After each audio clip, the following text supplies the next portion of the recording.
ಯಾವ ಸಂದರ್ಭಕ್ಕೆ ಯಾವ ಸಮಯಕ್ಕೆ ಏನೆಲ್ಲ ಜಾತಿಗಳನ್ನ ಸೃಷ್ಟಿ ಮಾಡಿದಂತಹ ಈ ಒಂದು ಉಚ್ಚ ಸಮಾಜ ಏನಿದೆ, ಆ ಸಮಾಜ ತನ್ನದೇ ಆದಂತಹ ಒಂದು ತೀಟೆಗಾಗಿ, ತನ್ನದೇ ಆದಂತಹ ಒಂದು ಮೋಜು ಮಸ್ತಿಗಾಗಿ ಅನೇಕ ಅನಿಷ್ಟ ಪದ್ಧತಿಗಳನ್ನು ಹುಟ್ಟಿ ಹಾಕಿದಂತಹದ್ದು ಕೂಡ ಜಗತ್ತಿನಾಗಿದೆ. ಯಾವ ಹಿಂದೂ ಧರ್ಮದ ಆರಾಧ್ಯ ದೈವ ಭಜರಂಗಿ ಆಂಜನೇಯ ಅಂತ ನಾವು ಕರಿತೀವಿ, ಆ ಆಂಜನೇಯನ ಹೆಸರಿನಲ್ಲಿ ಏನು ಒಂದು ನಾಗರಿಕ ಸಮಾಜ, ಮುಂದುವರೆದ ಸಮಾಜ ಅಂತ ಹೇಳ್ತೀವಿ, ಆ ಸಮಾಜ ಆಂಜನೇಯ ಹೆಸರಿನಲ್ಲಿ ದಲಿತರಿಗೆ, ಶೋಷಿತರಿಗೆ, ಮಾದಿಗರ, ಮಹಿಳೆಯರಿಗೆ ಮುತ್ತು ಕಟ್ಟುವಂತಹ ಪದ್ಧತಿ ಜಾರಿ ಆಯಿತು. ಅದನ್ನು ಯಾರು ಮಾಡಿದ್ರು?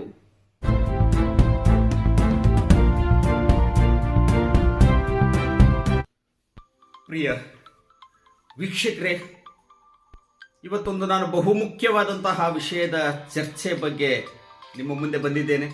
ಏನಿವತ್ತು ರಾಜ್ಯದೆಲ್ಲೆಡೆ, ದೇಶದೆಲ್ಲೆಡೆ ಒಳ ಮೀಸಲಾತಿ ಹೋರಾಟದ ಕಾವೇರ್ತಾ ಇದೆ. ಶೋಷಿತ ಸಮುದಾಯ, ದಲಿತರು, ಮಾದಿಗರು, ಹರಿಜನರು ಅಂತ ಏನು ನಾವು ಕರೀತಾ ಇದ್ದೀವಿ, ಆ ಸಮುದಾಯ ಇವತ್ತು ನಮಗೆ ಒಳ ಮೀಸಲಾತಿ ಬೇಕು ಎನ್ನುವಂತಹ ಹೋರಾಟವನ್ನ ಅತ್ಯಂತ ತೀವ್ರಗತಿಯಲ್ಲಿ ನಡೆಸ್ತಾ ಇದೆ. ನಮಗೂ ಕೂಡ ಉತ್ತಮವಾದಂತಹ ಬದುಕು ಬೇಕು, ಭವಿಷ್ಯ ಬೇಕು, ನಾವು ಕೂಡ ನಾಗರಿಕರಂತೆ ಬದುಕಬೇಕು ಎನ್ನುವಂತಹದ್ದು ಈ ಒಂದು ಸಮುದಾಯದ ಬಹುದಿನಗಳ ನಂತರ ಮೂಡಿದಂತಹ ಒಂದು ಜಾಗೃತಿ. ಒಳ ಮೀಸಲಾತಿ ಬೇಕು, ನಮಗೆ ನಮ್ಮದೇ ಆದಂತಹ ಹಕ್ಕನ್ನ ನಮಗೆ ಕೊಡಿ ಎನ್ನುವಂತಹದ್ದು ಒಂದು ಹಕ್ಕೊತ್ತಾಯದ ಹಕ್ಕಿನ ಹೋರಾಟ ಅತ್ಯಂತ ತೀವ್ರಗತಿಯಲ್ಲಿ ಸಾಗ್ತಾ ಇದೆ. ಈಗಾಗಲೇ ನ್ಯಾಯಾಲಯದ ತೀರ್ಪು ಕೂಡ ಆಗಿದೆ, ಸರ್ಕಾರ ಕೂಡ ಸಮ್ಮತಿ ಸೂಚಿಸಿದೆ, ಅನುಷ್ಠಾನಗೊಳ್ಳಬೇಕು.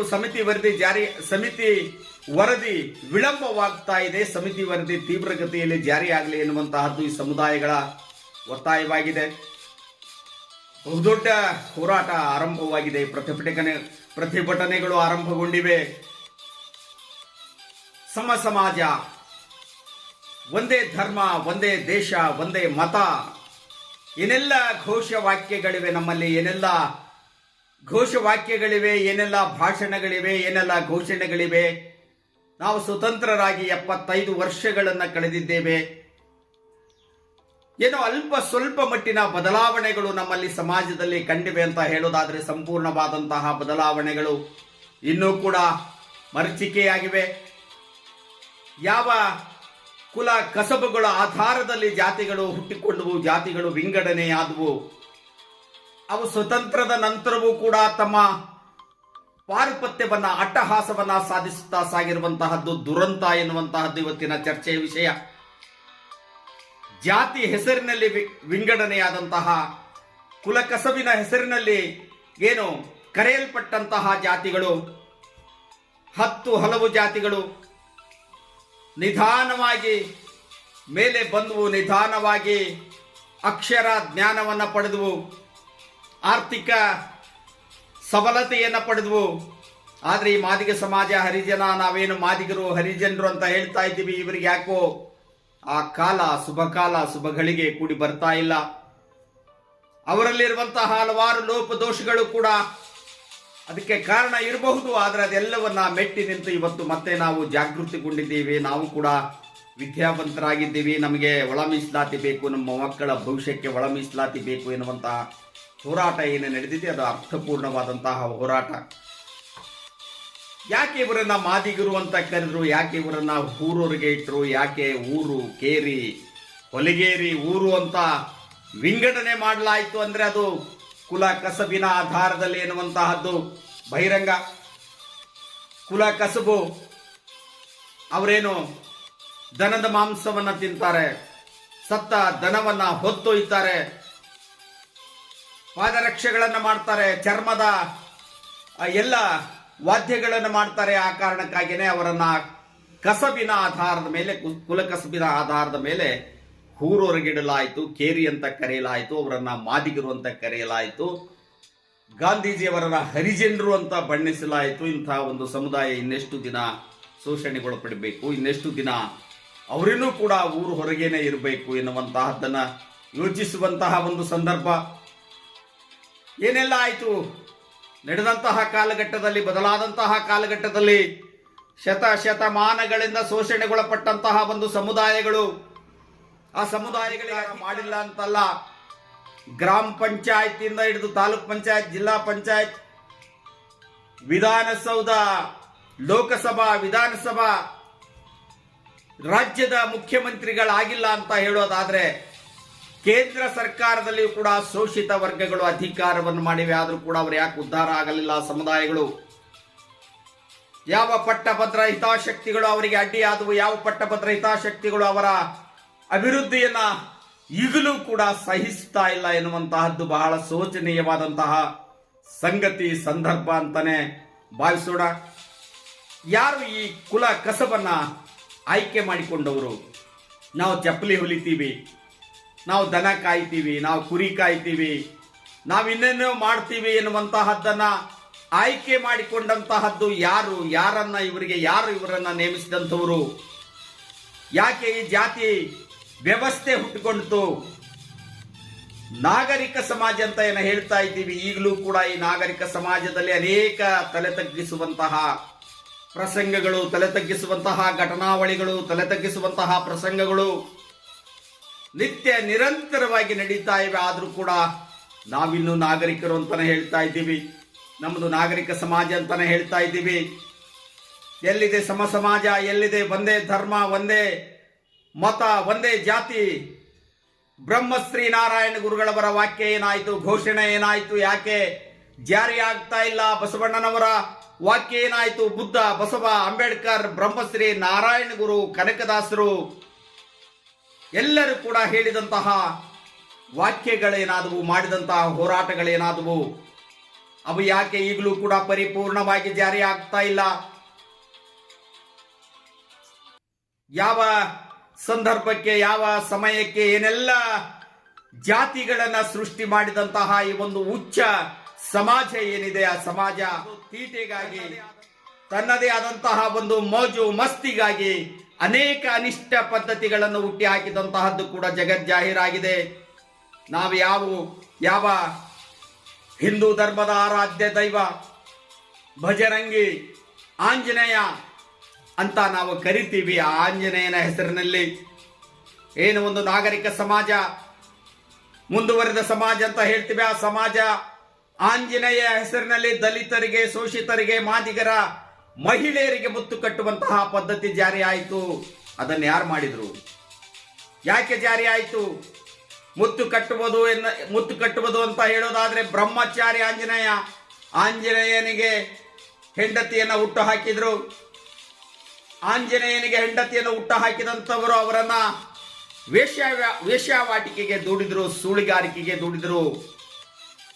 ಸುಳಿಗಾರಿಕೆಗೆ ದೂಡಿದಂಥವರು ಅವರ ದಲಿತ ಮಹಿಳೆಯರ ದಷ್ಟ ಪುಷ್ಟವಾದಂತಹ ದೇಹದ ಮೇಲೆ ಆಸೆ ಪಟ್ಟಂತಹ ಏನು ಇನ್ನುಳಿದಂತಹ ವರ್ಗಗಳು ಅವರ ದೇಹದ ಆಸೆ ಆಕಾಂಕ್ಷೆಗಳನ್ನ, ತಮ್ಮ ದೇಹದ ಆಸೆ ಆಕಾಂಕ್ಷೆಗಳನ್ನ ತೀರಿಸಿಕೊಂಡ್ರೆ ವಿನಃ ಅವರ ಮನಸ್ಸಿನ ಭಾವನೆಗಳನ್ನು ಅರ್ಥ ಮಾಡಿಕೊಳ್ಳಿಲ್ಲ. ದನ ಸತ್ರೆ ಮಾದಿಗೆ ಬೇಕು ಎನ್ನುವಂತಹದ್ದು ಪದ್ಧತಿಯಲ್ಲಿ, ದನ ಹೋರೋದಕ್ಕೆ ಮಾದಿಗೆ ಬೇಕು ಎನ್ನುವಂತಹದ್ದಲ್ಲಿ, ಮಲ ಹೋರೋದಕ್ಕೆ ಮಾದಿಗೆ ಬೇಕು ಅನ್ನುವಂತಹದ್ದಲ್ಲಿ ಈಗಲೂ ಕೂಡ ನಮ್ಮ ನಾಗರಿಕ ಸಮಾಜದಲ್ಲಿ 75 ವರ್ಷಗಳನ್ನು ಕಳೆದಿದ್ದೇವೆ ಸ್ವತಂತ್ರಗೊಂಡು. ಯಾವುದೇ ಒಂದು ಬೀದಿಯಲ್ಲಿ ನಾಯಿ, ಓಣಿಯಲ್ಲಿ ಹಂದಿ ಸತ್ತಾಗಲೂ ಕೂಡ ನಮಗೆ ನೆನಪಾಗುವಂತಹದ್ದು ಪೌರ ಕಾರ್ಮಿಕರು. ನಮ್ಮ ಮಲಮೂತ್ರದ ವಿಸರ್ಜನೆಯ ಗುಂಡಿಗಳು ಬ್ಲಾಕ್ ಆದಾಗ ನಮಗೆ ನೆನಪಾಗುವಂತಹವರು ಪೌರ ಕಾರ್ಮಿಕರು. ಹೌದು ಸ್ವಾಮಿ, ಇನ್ನೆಲ್ಲಿವರೆಗೂ ಆ ಕಾರ್ಯಕ ಮಾಡಿದವರಿಗೆ ನ್ಯಾಯ ಮಾಡಿ ನಿಮ್ಮ ಕಾಲಿಗೆ ಚಪ್ಪಲಿಯನ್ನು ಮಾಡಿಕೊಟ್ಟಂಥವರು ಊರವ್ರಿಗಿಟ್ರಿ. ಅದೇ ದೊಡ್ಡ ದೊಡ್ಡ ಚಪ್ಪಲಿಯ ಕಂಪನಿಗಳನ್ನ, ಫ್ಯಾಕ್ಟರಿ ಮಾಡಿದಂಥವರನ್ನ ರತ್ನ ಗಂಬಳೆ ಹಾಸಿ ಸನ್ಮಾನ ಮಾಡ್ತಾ ಇದ್ದೀರಿ. ಎಂಥ ಸಮಾಜ! ನಿಮ್ಮ ಕಾಮ ತೃಷೆಗಾಗಿ ಜಾತಿ ಭೇದವನ್ನು ಮರೆತು ಮಾದಿಗರ ಕೇರಿಗಳಲ್ಲಿ ಮಲಗಿದಂಥವರು, ಮಹಿಳೆಯರ ಕೈಗೆ ಏನು ಒಂದು ಅನಿಷ್ಟ ಪದ್ಧತಿ, ಅದೊಂದು ಅನಿಷ್ಟ ಪದ್ಧತಿ ಇತ್ತು. ಅನಿಷ್ಟ ಪದ್ಧತಿಯಿಂದ ಅವರನ್ನ ಸೂಳೆಗಾರಿಕೆಗೆ ದೂಡಿದಂತಹ ನೀವುಗಳು ನಿಮ್ಮ ಕಾಮ ತೃಷಿಯನ್ನ ತೀರಿಸಿಕೊಳ್ಳೋದಕ್ಕೆ ಕೈಗೆ ಮಗು ಕೊಟ್ರಿ. ತಂದೆ ಹೆಸರು ಹೇಳಬೇಡ ಅಂತ ಹೇಳಿದ್ರಿ. ಮಗು ಬೆಳೀತು, ಸ್ಥಾನಮಾನವನ್ನು ಹೊಂದಿತು. ಈಗಲೂ ಕೂಡ ತಂದೆ ಹೆಸರನ್ನ ಹೇಳುವಂತಹ ಭಾಗ್ಯ ಇಲ್ಲ. ಅಂತಹ ಅಥವಾ ಸಾವಿರಾರು ಸಹಸ್ರಾರು ಲಕ್ಷಾಂತರ ದಲಿತರ ಮಕ್ಕಳು, ಶೋಷಿತರ ಮಕ್ಕಳು ಈಗಲೂ ಕೂಡ ಸಮಾಜದಲ್ಲಿವೆ. ನಾಗರಿಕ ಸಮಾಜ, ಒಂದೇ ಧರ್ಮ, ಒಂದೇ ದೇಶ, ಒಂದೇ ಜಾತಿ, ಯಾಕೆ ಗರ್ಭಗುಡಿಯೊಳಗೆ ಪ್ರವೇಶ ಇಲ್ಲ? ನಿಮ್ಮ ಗರ್ಭಗುಡಿಯ ಕಲ್ಲನ್ನ ಹೊತ್ತು, ಮಣ್ಣನ್ನ ಹೊತ್ತು, ಇಟ್ಟಿಗೆಯನ್ನ ಹೊತ್ತು ಕಟ್ಟಿದಂಥದ್ದು ಯಾವ ಸಮಾಜ? ಕಟ್ಟಿದಂಥವರು ಯಾರು? ನಿಮ್ಮ ಆರತಿ ತಟ್ಟೆಯನ್ನ ತಯಾರಿಸಿದಂಥವರು ಯಾರು? ನೀವು ಬಾರಿಸುವಂತಹ ಗಂಟೆಯನ್ನ ತಯಾರಿಸಿದಂಥವರು ಯಾರು? ನೀವು ದೇವರಿಗೆ ಪುಷ್ಪಾರ್ಚನೆ ಮಾಡುವಂತಹ ಹೂಗಳನ್ನು ಬೆಳೆದಂತಹದ್ದು ಯಾವ ಸಮುದಾಯ? ಎಲ್ಲವೂ ಕೂಡ ಶ್ರಮಿಕ ವರ್ಗ, ಶ್ರಮಿಕ ಸಮುದಾಯದಿಂದ ನಿಮ್ಮ ಕೈ ಸೇರಿದಂತ ಮೇಲೆ ಅದು ಪವಿತ್ರ. ಮಂತ್ರ ಪಠಣದ ತುಟಿಗಳು ಪವಿತ್ರ. ಎಲ್ಲವೂ ಕೂಡ ಶ್ರಮಿಕ ವರ್ಗ, ಅವರೆಲ್ಲರೂ ಕೂಡಿ ಸಂಗ್ರಹಿಸಿ ಬೆಳೆದು ತಂದು ಕೊಟ್ಟಂತಹ ದವಸ ಧಾನ್ಯಗಳು ಕೂಡ ಅವು ಅವರ ಕೈಯಲ್ಲಿದ್ದಾಗ ಅಪವಿತ್ರ. ನಿಮ್ಮ ಮನೆಗೆ ಬಂದಾಗ, ನಿಮ್ಮ ಜಗಲಿ ಏರಿದಾಗ ಎಲ್ಲವೂ ಕೂಡ ಪವಿತ್ರ ಎನ್ನುವಂತಹದ್ದು ಯಾವ ನಾಗರಿಕ ಸಮಾಜ? ಎಲ್ಲಿದೆ ನಾಗರಿಕತೆ? ಎಲ್ಲಿದೆ ಸಮಾನತೆ? ಇನ್ನೆಷ್ಟು ವರ್ಷಗಳು ಬೇಕು ಸಮಾನತೆಗೆ? ಏನೆಲ್ಲ ನಡೀತಾ ಇದೆ ಸಮಾಜದಲ್ಲಿ?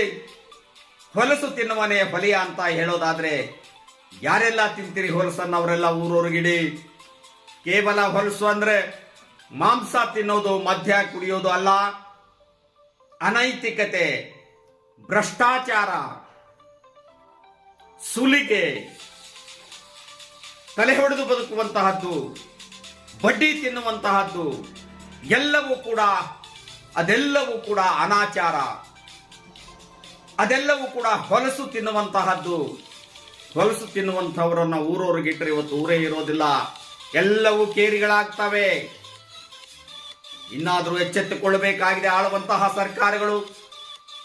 ಕೇಳುವಂತಹ ಧ್ವನಿಗಳು ಗಟ್ಟಿಗೊಂಡಿವೆ, ಕೇಳುವಂತಹ ಮುಷ್ಟಿಗಳು ಗಟ್ಟಿಗೊಂಡಿವೆ. ಇನ್ನು ಮುಂದಾದರೂ ಎಚ್ಚೆತ್ತುಕೊಳ್ಳಿ. ಶೋಷಿತರ ಬದುಕಿಗೆ ಬೆಳಕಾಗಿ ಎನ್ನುವಂತಹದ್ದೇ ಇವತ್ತಿನ ಒಂದು ನನ್ನ ವಿಡಿಯೋ ಮಾಡ್ತಿರುವಂತಹ ಉದ್ದೇಶ. ಸಾಕಷ್ಟು ಲೋಪದೋಷಗಳಿವೆ ದಲಿತ ಸಮುದಾಯಗಳಲ್ಲಿ ಕೂಡ.